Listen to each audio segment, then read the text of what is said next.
আঁচড়ে আঁচড়ে নতুন করে রূপ দিতে চেয়েছে সে।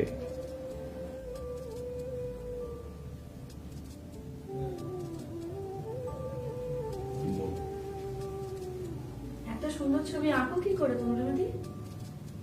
জানি না, হয়ে যায় কি করে জানি না।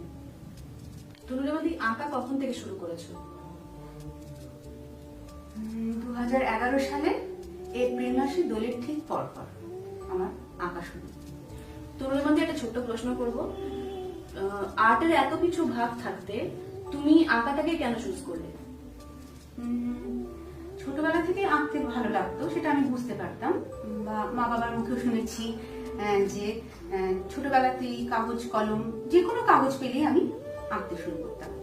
তো কখনোই সেভাবে ভাবিনি আঁকা নিয়ে। কিন্তু 2011 সালে আমার স্যার শ্রী তপন পাঠক, ওনার